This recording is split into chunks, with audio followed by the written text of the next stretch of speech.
Magandang araw sa inyong lahat. Ito ang Filipino Chill Recap. Ngayon, pag-uusapan natin ang isang fantasy action film na tinatawag na Bleach. Maghanda na para sa mga spoilers na darating. Sa isang probinsya sa Japan, pauwi si Ichigo kasama ang kanyang ina sa isang maulang araw. Habang naglalakad, napansin niya ang isang batang babae na nakaputing damit, nakatayo sa gilid ng ilog. Nagtaka siya kung bakit ito mag-isa roon. Dali-daling lumapit si Ichigo para tulungan ang bata. Habang hinahabol siya ng kanyang ina, sinasabihang huwag tumakbo. Biglang lumingon ang bata at agad na nawalan ng malay si Ichigo. Pagmulat ng mata ng bata, nakita niyang sugatan at naghihingalo ang kanyang ina, pinrotektahan siya nito mula sa espiritong mapaghiganti. Makalipas ang maraming taon, lumaki na si Ichigo at nasanay nang makakita ng mga espirito kahit saan siya magpunta. Madalas pa nga niya itong tinutulungan kapag may pagkakataon. Pag-uwi niya mula sa eskwela, napansin niyang may isang kakaibang babae sa loob ng kanilang bahay.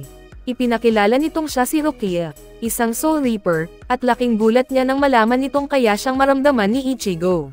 Biglang nahinto ang usapan nila nang maramdaman ni Rukia ang isang malakas na masamang presensya. Dali-daling bumaba si Ichigo para puntahan ang pamilya niya.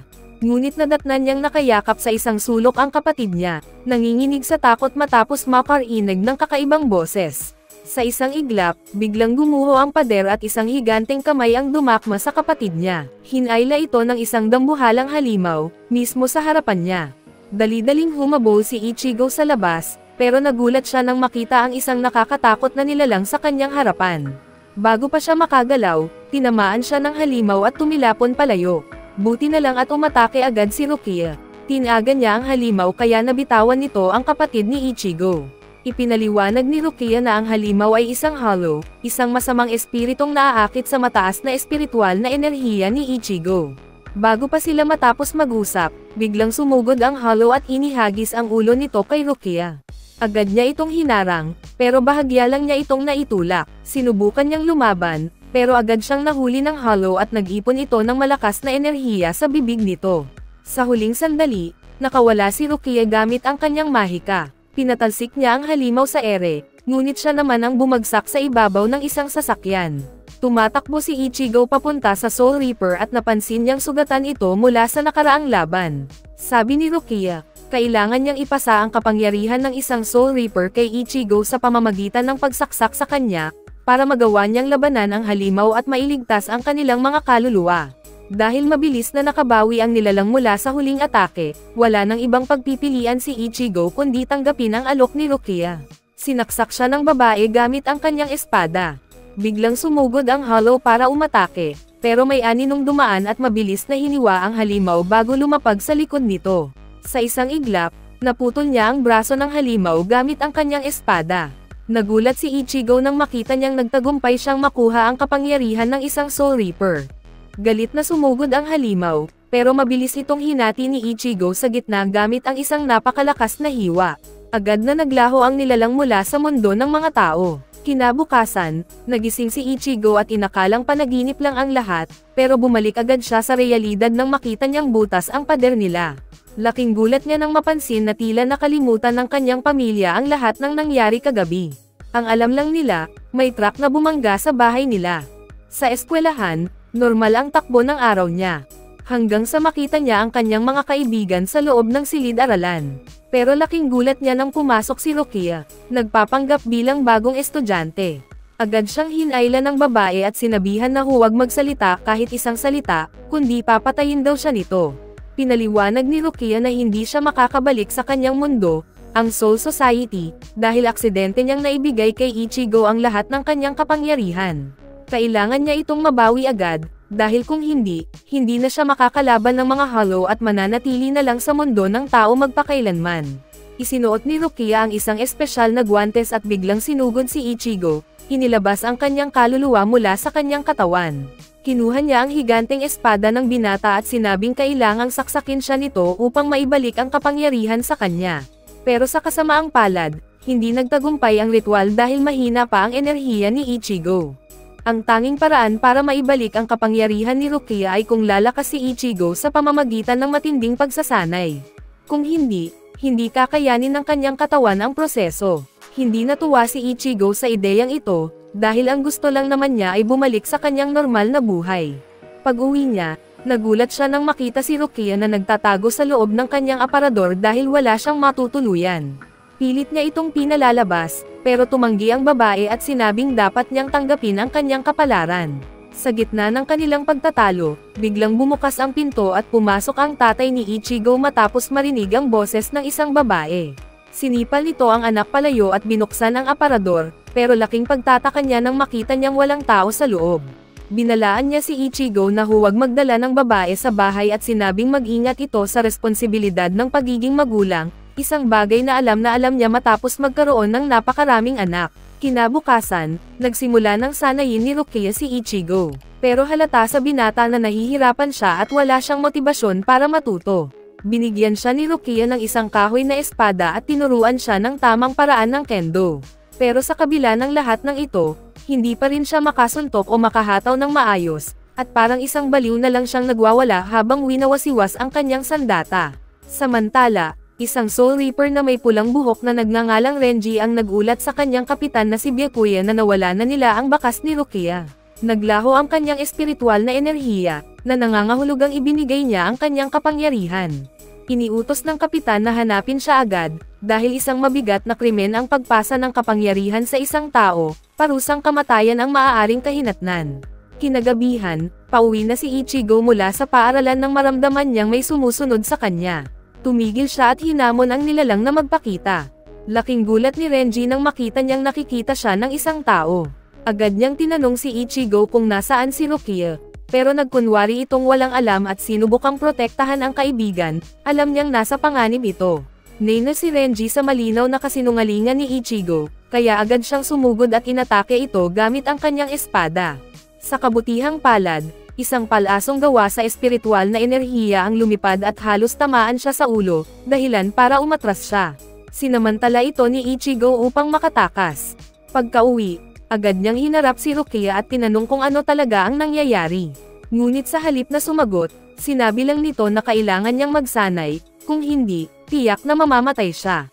Kinabukasan, hinarap si Ichigo ng isang lalaking nakasalamin na nagpakilalang Ishida. Alam nito ang pagiging Soul Reaper niya at ibinunyag na siya naman ay isang Quincy, isang tribong halos nalipol ng Soul Reapers. Ipinakita ni Ishida ang kanyang kakayahan sa pamamagitan ng pagbuo ng isang espiritual na busog, inamin niyang siya ang nagligtas kay Ichigo kagabi. Hinamon niya itong lumaban upang maipaghiganti ang kanyang lahi, pero tumanggi si Ichigo kahit pabantaan siya nito. Dahil dito, nagpasya si Ishida na pilitin si Ichigo sa pamamagitan ng paghagis ng pang-akit upang lumabas ang mga hollow sa lungsod. Naramdaman ni Rukia ang presensya ng masasamang espiritu kaya agad niyang pinuntahan si Ichigo at pinilit itong maging Soul Reaper upang mailigtas ang mga inosenteng tao. Sa parke, nakita nilang hinahabol ng isang dambuhalang halimaw na parang gagamba ang kaluluwa ng batang iniligtas ni Ichigo dati. Walang pag-aalinlangan siyang sumugod at inatake ito gamit ang kanyang espada, pero masyadong mabilis ang nilalang at hindi niya matamaan ng maayos. Patuloy namang iniiwasan ni Ichigo ang malalaking galame ng halimaw habang desperadong naghahanap ng pagkakataong lumaban. Sa kasamaang palad, napagod siya at nagbaba ng depensa, kaya agad siyang tinamaan ng halimaw at tumilapon palayo. Bago pa siya tuluyang mapatay, isang mabilis na paghiwa ang nagpatambo sa halimaw, si Renji. Natunton niya sila sa pamamagitan ng pagsubaybay sa kanilang espiritual na enerhiya. Walang inaksayang sandali si Renji at agad na sumugod kay Ichigo gamit ang nakakagulat na bilis. Sinubukan ni Ichigo na lumaban pabalik, pero mabilis siyang napalipad ni Renji sa isang puno at sinundan pa ng isang malakas na sipa sa mukha na tuluyang nagpahina sa kanya. Bago pa tuluyang mapatay ni Renji si Ichigo, pumagit na si Rukia at pinigilan ito. Dahil dito, lalong nagalit si Renji, hindi niya maintindihan kung bakit ipinagtatanggol ng dalaga ang isang hamak na tao. Biglang lumitaw si Byakuya, ang kapitan at totoong nakatatandang kapatid ni Rukia. Sinabi nitong kailangan ng bawiin ni Rukia ang kanyang kapangyarihan mula kay Ichigo, kahit pa mangahulugan ito ng kamatayan ng binata. Para sa Soul Society, ito lang ang paraan upang mapatawad ang kasalanan ng dalaga. Tumanggi si Rukia. Alam niyang inosente si Ichigo at hindi ito dapat isakripisyo. Siya ang may kasalanan kaya hindi niya kayang ipapatay ito. Dahil dito, binigyan siya ng kanyang kapatid ng palugit, hanggang sa susunod na kabilugan ng buwan. Kung hindi pa naibabalik ang kapangyarihan niya sa panahong iyon, mismong sila ang papatay kay Ichigo. Agad niyang dinala pabalik si Ichigo sa katawan nito at ginamo gamit ang kanyang espesyal na mga halamang gamot. Ngunit kahit bumuti ang lagay ng kaibigan, alam nilang napakalayo ng agwat ng kanilang lakas kay Byakuya at Renji. Habang lumilipas ang oras, napagtanto ni Rukia na hindi magiging handa si Ichigo sa takdang araw, lalo na matapos ang matinding pinsalang natamo nito. Kaya napagdesisyonan niyang makipagkasundo sa kanyang kapatid. Nag-alok siya ng isang plano, gamitin si Ichigo bilang pain upang lumabas ang isang makapangyarihang hollow na tinatawag na Grand Fisher. Kapag nagawa niyang patayin ang halimaw, mapapatunayan niyang kaya niyang harapin ang kanyang mga kasalanan at maaaring iligtas ang buhay ni Ichigo. Dahil desperado, hiniling ni Rukia sa kanyang kapatid na tanggapin ang kasunduang ito, at tuluyang iligtas si Ichigo sa tiyak na kamatayan. Sa kabila ng pagmamakaawa ng dalaga, tumanggi ang kanyang kapatid na ibigay ang hiling niya at sa halip ay kinwestiyon ang kanyang katapatan sa pamilya. Lalong nagalit si Renji sa patuloy na pagsuwi ni Rukia. Tinawag niyang isang hamak na basura si Ichigo na hindi karapat-dapat iligtas. Naputol ang kanilang pagtatalo nang sumigaw si Ichigo, na sinundan pala si Rukia hanggang sa kinaroroonan nila. Sinabi niyang papatayin niya ang Grand Fisher, basta't ay pangako nilang palalayain nila si Rukia. Agad na sumugod si Renji upang atakihin siya, ngunit sa gulat ng lahat, pinigilan siya ng kanyang kapitan at tinanggap ang kasunduan, tiwalang mapapatay din si Ichigo sa laban. Muling nagsanay si Ichigo kasama si Rukia, ngunit sa pagkakataong ito, buong puso niyang sineryoso ang kanyang pagsasanay. Hindi lang niya gustong patunayan ang sarili, kundi nais din niyang protektahan ang kaibigan. Sa loob ng maikling panahon, malaki ang naging pag-unlad niya, natutunan niyang kontrolin ang kanyang espiritual na enerhiya at gamitin ito bilang sandata. Sinimulan nilang hanapin ang Grand Fisher, dahil tiyak na mararamdaman nito ang biglang pagtaas ng espiritual na enerhiya ni Ichigo. Sinundan nila ang bakas ng halimaw hanggang sa makarating sila sa isang lugar kung saan nakita nilang isang dambuhalang nilalang ang unti-unting nagbagong anyo. Sa gulat ni Ichigo, ang nilalang ay naging kalarawan ng batang babae na pumatay sa kanyang ina, patunay na iisa lamang sila. Mabilis siyang nag-transform bilang Soul Reaper at walang pag-aalinlangang sumugod sa halimaw. Galit na galit niyang pinutol ang mga galame nito gamit ang kanyang espada bago tumalon at sinaksak ito sa mismong gitna ng katawan. Ngunit sa kanyang pagkagulat, imbes na ang halimaw ang masaktan, biglang lumitaw ang imahe ng kanyang ina na siyang tinamaan ng kanyang espada. Ang kanyang matinding pagsisisi ay naging sandata ng halimaw laban sa kanya, isang ilusyon upang guluhin ang kanyang isipan. Sa huling sandali, nailigtas siya ni Rukia bago tuluyang napahamak. Sa wakas, nagpakita ang tunay na anyo ng halimaw, isang dambuhalang nilalang nakahawig ng isang halimaw na hayop. Dahil sa matinding galit, muling sumugod si Ichigo, handang ipaghiganti ang kanyang ina. Nang makarating sila sa lungsod, nagdulot ng matinding pinsala ang halimaw sa pamamagitan ng walang habas na pagkasira ng mga gusali at pagtapon ng mga inosenteng tao. Habang patuloy na hinahabol si Ichigo, halos magiba ang buong lungsod sa kanyang galit. Gumawa ng paraan si Ichigo upang maiwasan ang halimaw, ngunit napakahirap umiwas sa napakabilis nitong mga galame. Sa kalaunan, nahuli rin siya ng halimaw at pilit na dinurog sa ilalim ng dambuhalang kamay nito. Ngunit hindi siya sumuko, patuloy siyang lumaban. Biglang isang matalim na palaso ang tumama sa halimaw, dahilan upang mabitawan nito si Ichigo. Nagpakita si Ishida upang tumulong. Mabilis niyang inilusot ang sarili sa pagitan ng mga atake ng halimaw at pinaulanan ito ng mga palaso, ngunit nagawa nitong ipagtanggol ang sarili. Habang abala ang halimaw kay Ishida, sinamantala ni Ichigo ang pagkakataon at sumugod mula sa ilalim, hinati ang katawan ng halimaw gamit ang kanyang espada. Ngunit imbes na mapatay ito, lalo lamang itong nagalit at biglang lumipad pataas habang nagsisigaw, na nagdulot ng isang dambuhalang buhawi. Dahil sa panganib, napilitang magtago si Ichigo sa loob ng isang lumang bus. Ngunit hindi ito nagtagal, sinundan siya ng halimaw at inatake ito mula sa labas, hanggang sa mahuli siya at buhatin ang buong sasakyan gamit ang isang kamay. Sa isang iglap, panyana ni Ishida ang mata ng halimaw, dahilan upang ito ay magwala at pilit niyang pinunit ang buong bus. Ngunit sa pagkakataong ito, nagkaroon si Ichigo ng tsansa, mabilis siyang bumaba at malakas na hinati ang ulo ng halimaw. Sa wakas, napatay niya ito at napagbayaran ang pagkamatay ng kanyang ina. Sa huling sandali, sumigaw ang halimaw sa sakit bago tuluyang naglaho sa hangin. Mabilis na lumapit si Rukia upang tiyakin na ligtas ang kaibigan. Ngumiti naman si Ichigo, pinaparamdam sa kanya na nasa mabuting kalagayan siya. Gayunpaman, bago sila makapagdiwang, sinaksak si Ishida sa likod ni Renji, na dumating upang tapusin si Ichigo sa kabila ng kanilang kasunduan. Binigyan ni Byakuya si Rukia ng huling pagkakataon upang patunayan ang kanyang katapatan at inutusan siyang patayin si Ichigo, dahil ang mga Soul Reaper ay hindi dapat makipagkaibigan sa tao. Sa kabila ng pagsisikap ng kanyang kapatid na kumbansihin siya, hindi kayang talikuran ni Rukia ang kanyang kaibigan, kaya't iniutos ng kapitan kay Renji na lipulin silang dalawa. Sumugod si Renji kay Ichigo na may layuning patayin siya, kaya't napilitang ipagtanggol ng lalaki ang kanyang sarili at si Rukia ng sabay.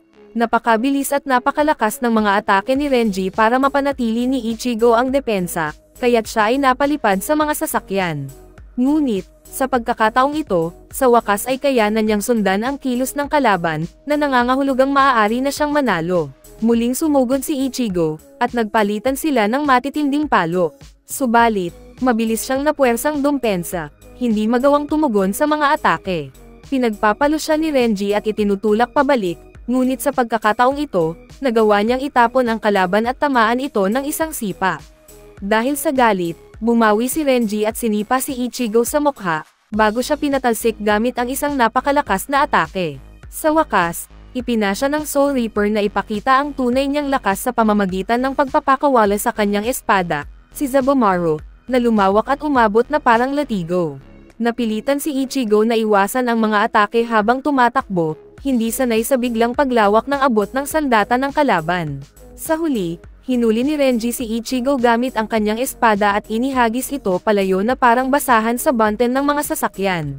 Pagkatapos, inihagis ng Reaper ang isang sasakyan kay Ichigo, na nagdulot ng isang napakalakas na pagsabog na tumupok sa lahat ng nasa paligid. Bago pa matapos ni Renji si Rukia, biglang lumitaw si Ichigo mula sa mga guho, na ikinagulat ng lahat. Ipinahayag niyang hindi siya basta-basta susuko, at muling sumugod kay Renji. Sa pagkakataong ito, nagawa niyang salagin ang mga atake ng kalaban, hanggang sa putulin niya ang espada ni Renji at patalsikan ito sa isang boss. Dahil nakitang natalo na si Renji, nagdesisyon si Byakuya na siya na mismo ang humarap kay Ichigo. Sumugod si Ichigo at sinubukang tag-in ang kapitan, ngunit nawala ito sa harapan niya at hinawakan ang kanyang espada gamit lamang ang dalawang daliri. Muli siyang umatake, ngunit agad siyang tinaga ni Byakuya sa tiyan at bumagsak sa lupa. Sa kabila ng sugat, muling bumangon si Ichigo at sumugod ulit. Gayunpaman, mabilis na pinigilan ang kanyang espada at muling tinaga ng nakapupukaw na bilis.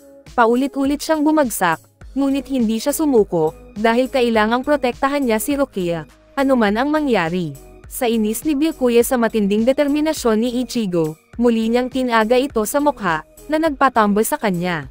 Ngunit sa kamangha-manghang pagkakataon, hindi pa rin siya sumusuko at hinawakan ang kapitan, sinasabing hindi pa tapos ang laban.